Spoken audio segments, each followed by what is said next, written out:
दोस्तों एक बार फिर हमारे चैनल फिजिक्स पाओ में आपका बहुत बहुत स्वागत है। दोस्तों जैसे आप लोग जानते हैं कि हम नीट के बहुत ही बेहतरीन बेहतरीन क्वेश्चन आपके सामने लेकर आते रहते हैं। और ये क्वेश्चन केवल नीट के लिए नहीं बल्कि टीजीटी, पीजीटी जैसे अन्य एग्जाम के लिए भी बहुत ज़्यादा महत्वपूर्ण है। और इसके साथ साथ आपके कंसेप्ट को बहुत ज़्यादा क्लियर करने के लिए बहुत ही ज़्यादा महत्वपूर्ण है। और ये क्वेश्चन रेलवे वगैरह में भी आपको मिल सकते हैं। और तो अब बिना देरी करते हुए हम अपने टॉपिक पर आ जाते हैं। और पहला जो क्वेश्चन है मैं आप लोगों को बताऊं ये है, कोई बॉडी है, a body weight 500 Newton on the surface of the earth, how much would it way half way below the surface of the earth, मतलब अर्थ के सरफेस से हम नीचे जा रहे हैं तब वो और कितना हाफ जा रहे हैं तब इसका नया वेट क्या होगा। तो एक बात ध्यान रखना, मैं एक टर्म आप लोगों के लिए समझा देता हूँ, याद रखना। एक टर्म होती है वेट और एक होता है मास। इन दोनों में एक बेसिक डिफरेंस तो ये है कि ये वेक्टर क्वांटिटी होता है और ये भैया स्केलर होता है। ये तो बेसिक। यदि हम इस पर बात करें तो मास जो होता है, मास कभी भी चेंज नहीं होता है, चाहे वो हम अर्थ पर देखें चाहे किसी दूसरे प्लानिट पर देखें, है नहीं, चाहे अर्थ पर भी one place to another place देखें। क्यों? क्योंकि उसमें जी डिपेंड नहीं करता है, क्योंकि वो जी पर डिपेंड नहीं करता है। जबकि वेट जो होता है, वेट का फार्मूला आप लोगों ने सुना होगा, डब्ल्यू इक्वल टू क्या होता है, एम जी। मतलब वेट के अंदर क्या और इन्वॉल्व क्या होता है, जी होता है। और जी की वैल्यू हर जगह चेंज होती रहती है, ठीक है। अर्थ पर भी one place to another place change होती रहती है, और यदि अर्थ के अलावा किसी अन्य प्लैनेट्स पे जाएंगे तो भी जी की वैल्यू क्या होती रहती है, चेंज होती रहती है। ओके, ठीक है। तो अब ये जो बात कर रहे हैं, एक बात और मैं बता दूं, जब हम अर्थ के सरफेस से ऊपर जाते हैं तब भी जी की वैल्यू चेंज होती है, और जब अर्थ के सरफेस से नीचे जाते हैं, नीचे जाने का मतलब अर्थ में गड्ढा खोद कर मतलब डेप्थ में जाते हैं तो अभी जी की वैल्यू चेंज होती है। और जब नीचे जाते हैं तो उसका फार्मूला ये आ जाता है, G dash equal to G 1 - h/r E. R E मतलब रेडियस ऑफ अर्थ। ओके, यदि हम इसमें एम से दोनों तरफ मल्टीप्लाई कर दें तो ये बन जाएगा फार्मूला इस तरह से, देखो यही बन जाएगा। इसे और ज्यादा सोल्व करें तो एम जी डैश को हम क्या लिख सकते हैं बताओ, ब्लैक पेन से लिख देते हैं, डब्ल्यू डैश लिख सकते हैं। इसे क्या लिख सकते हैं, डब्ल्यू लिख सकते हैं, 1 - h/, और आर ई को हम केवल आर ई लिख रहे हैं, ठीक है। डब्ल्यू डैश का मीन्स क्या होता है, डब्ल्यू डैश का मीन्स जो वेट चेंज हो गया, मतलब ठीक है, कितनी किस जगह, एच जगह पर, मतलब एच डेप्थ पर जाने पे जो वेट चेंज हो गया वो डब्ल्यू डैश है। और डब्ल्यू कौन सा है, जो सरफेस पर है, ठीक है। तो इसकी वैल्यू सब्स्टिट्यूट करते हैं तो इसकी वैल्यू कितनी है, 500 है। 1 - h की वैल्यू कितनी डेप्थ बता रहा है वो, r/2 और अपॉन आर। तो ये 2 भी अपॉन में आ जाएगा, ठीक है। तो क्या हो जाएगा 100, और ये हो जाएगा 1 - r/2r, ठीक है। और आर से आर कैंसिल आउट हो गया, तो यहाँ पे मैं सॉल्व करके लिख देता हूँ 500 1 - 1/2, और जब इसे सब्ट्रैक्ट करते हैं तो 500 - 1/2, भाई 1 में से 1/2 सब्ट्रैक्ट करेंगे तो 1/2 बचेगा, और 2 से जब इसे डिवाइड करेंगे तो 250, मतलब 250 न्यूटन इसका नया वेट होगा, ठीक है। जब वो अर्थ के सरफेस से हाफ अर्थ की जो रेडियस है उस डेप्थ तक जाएगा तब, ठीक है। चलो अब नेक्स्ट क्वेश्चन पे बात करते हैं। अब क्या कर रहा है वो, एक ऑब्जेक्ट है और उसका वेट जो है 72 है, और ये कहता है its weight at the height, मतलब अब ऊंचाई पे जा रहा है, और कितने जा रहा है, r/2। अभी तक पहले क्वेश्चन में हमने ये देखा था डेप्थ में जा रहा था, अब सरफेस से ऊपर जा रहा है। तो ऊपर जाने के लिए फार्मूला क्या होता है, मैं यहाँ पे लिख देता हूँ, G dash equal to G upon 1 - h/r/e का होल स्क्वायर। ये माइनस नहीं होता है, क्या होता है, plus 1, G dash equal to G 1 + h/r/e का होल स्क्वायर, ठीक है, याद रखना। ठीक, हाँ, पर यहाँ पे एक कंडीशन और बता देता हूँ कि यदि h की वैल्यू बहुत कम होती है, बहुत कम ऊंचाई तक ले जा रहे हैं, तो हम इस फार्मूले को ऐसे भी लिख देते हैं बाइनोमियल थ्योरम को लगा के, ये इस तरह से 1 माइनस, ये इसे ऊपर ले जाएंगे तो ये इस फॉर्म में हो जाएगा ना, हो जाएगा। चलो एक एक्स्ट्रा बात समझा देता हूँ, 2 और 2 की मल्टीप्लाई यहाँ पे हो जाएगी, तो ये इस फॉर्म में भी देता है 1 - 2h/r, ठीक है। ये भी ऊपर ही जाने पर, परंतु उस कंडीशन में ये वैलिड है जब h की वैल्यू बहुत कम है, मतलब बहुत कम हाइट तक लेके जा रहे हैं, ठीक है। चलो अब हम बात करते हैं, ये एक्स्ट्रा बात थी, अब मैं इस पर बात कर रहा हूँ। तो हमारा जनरल फार्मूला क्या होता है, ये आपने देख लिया, जी डैश इक्वल टू क्या है, जी अपॉन 1 + h/r/e का होल स्क्वायर। अब बात क्या करते हैं, इसकी m से मल्टीप्लाई कर देते हैं, तो क्या आ जाएगा, ये यहाँ पे लिख देते हैं, M G dash equal to हो जाएगा एम जी अपॉन 1 + h/r/e का होल स्क्वायर, ये हो जाएगा, है नहीं, ये तो हो जाएगा। और एम जी डैश को क्या लिख सकते हैं हम, डब्ल्यू डैश लिख सकते हैं, एम जी को क्या लिख सकते हैं, डब्ल्यू लिख सकते हैं, 1 + h, और आर ई को हम आर लिख रहे हैं क्योंकि according to question radius R E से नहीं डिनोट कर रहा है, रेडियस ऑफ अर्थ को कैसे कर रहे हैं, आर से कर रहा है।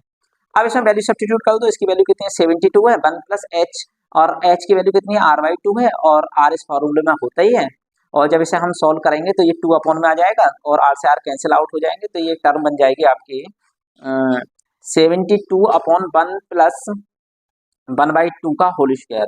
और जब इसे सॉल्व करेंगे तो 2 और 3/2 हो गया, 72 अपॉन कितना हो गया बताइए, अपॉन में हो गया ये 2 3/2 का होल स्क्वायर।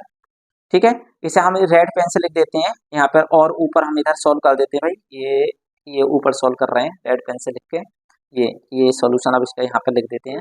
क्या हो जाएगा ये 72 और ये हो जाएगा 9/4 हो जाएगा स्क्वायर से, तो 4 तो ऊपर पहुंच जाएंगे और 9 अपॉन में आ जाएंगे, 9 से कितने 8 टाइम कट जाएंगे 6। ठीक है, 8 टाइम कैंसिल हो जाएंगे और 8 की जब 4 से मल्टीप्लाई होगी तो 8 हो जाए 32 होते हैं, तो क्या मतलब ये वाला ऑप्शन इसका करेक्ट हो गया 32। Okay, next question. अब क्या करे वो, अब वो ये करे इफ, नेक्स्ट क्वेश्चन में ये करे if radius of the earth R then the height h R at which value of the g become the 1/4, मतलब वो कह रहा है कितनी हाइट पर g की वैल्यू 1/4 हो जाएगी। तो आप जानते हैं ना ऊपर जाने पे g की वैल्यू सब्ट्रैक्ट होती है, मतलब सब्ट्रैक्ट मींस डिक्रीज होती है, तो वो कह रहा है कि डिक्रीज होकर 1/4 रह जानी चाहिए, तो उतनी बताओ कितनी हाइट पर रहेगी। तो हम लोग जानते हैं हाइट का फार्मूला g/g, और क्या होता है 1 प्लस h/r, r को r लिख दें इसका होल स्क्वायर, यही तो होता है। तो g डैश की वैल्यू कितनी गिवन है यहाँ पे g/4, तो g/4 इक्वल टू क्या हो जाएगा g 1 प्लस h/r का होल स्क्वायर हो जाएगा, और जब इसकी क्रॉस मल्टीप्लाई करेंगे तो g से g तो कट जाएगा और ये आ जाएगा तुम्हारा, ब्लैक पेन से लिख देते हैं 1 प्लस, क्रॉस मल्टीप्लाई करें तो 1 प्लस h/r का होल स्क्वायर इक्वल टू कितना हो जाएगा 4, देखो 4 हो जाएगा। और जब ये यहाँ से स्क्वायर हटाएंगे तो ये अंडर रूट चढ़ जाएगा, ये स्क्वायर हटाने पर तो क्या हो जाएगा 1 प्लस h/r इक्वल टू क्या हो जाएगा 2, जब स्क्वायर हटाएगी तो अंडर रूट चढ़ जाएगा, तो ये 2 आ गया। और 2 क्या हो जाएगा, इसे नई लाइन से हम लिखें यहाँ पे, तो 1 प्लस h/r इक्वल टू आ गया 2, तो h/r इक्वल टू क्या आ जाएगा 2 - 1, तो h/r इक्वल टू कितना आ जाएगा 1, तो h इक्वल टू कितना आ गया r। इट मीन्स इसका ये जो ऑप्शन है option C is the correct. Okay, next ये कहता है if mass of the weight, mass of a body, if mass of a body is capital M on the earth surface then the mass of the same body on the moon surface, moon के surface पे पूछ रहा है। वैसे आप लोग सभी जने जानते हैं कि मून पर जो जी की वैल्यू होती है वो क्या होती है, अर्थ की जी की वैल्यू की 6 टाइम्स होती है, 1/6 टाइम्स होती है। ठीक है, मतलब 1/6 पार्ट होती है। ठीक, तो हम इसे g/6 जो g होती है उसे 6 से क्या कर देते हैं हम लोग डिवाइड कर देते हैं, है नहीं, कहना मतलब 1/6 टाइम्स होती है। ओके, या दूसरे शब्दों में ये कह सकते हैं कि g का कौन सा पार्ट होती है, 6 पार्ट होती है। ओके, तो हम यहाँ पे जो बात कर रहे हैं, हम बात क्या कर रहे हैं, क्वेश्चन को आप समझने की कोशिश करिएगा। वो कह रहा है मास, मास ऑफ बॉडी, मतलब मास पूछ रहा है, और अभी मैंने बताया था कि mass can not be depend on the g, therefore it not be change, ये चेंज नहीं होगा। क्यों नहीं होगा, क्योंकि इसके अंदर जी इन्वॉल्व ही नहीं है, तो it means it's option is the C is the correct. यदि यहाँ वेट के बारे में बात होती तो चेंजिंग होती। ओके, और ये भी याद रखना कि कितना होता है वहां पे g/6 होती है चंद्रमा पर, मून पर जो जी की वैल्यू होती है, अर्थ पर जो जी की वैल्यू होती है उसकी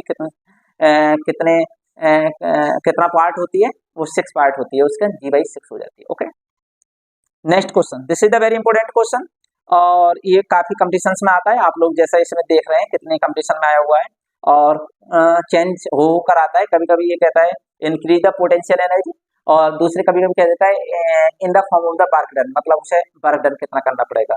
और क्वेश्चन आप लोग पढ़िएगा, देखिएगा क्या है क्वेश्चन।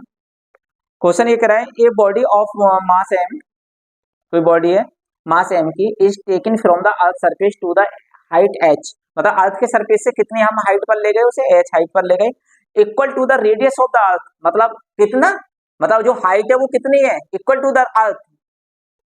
ठीक है, रेडियस ऑफ अर्थ मतलब अर्थ की रेडियस की इक्वल है, मतलब h इक्वल टू r है।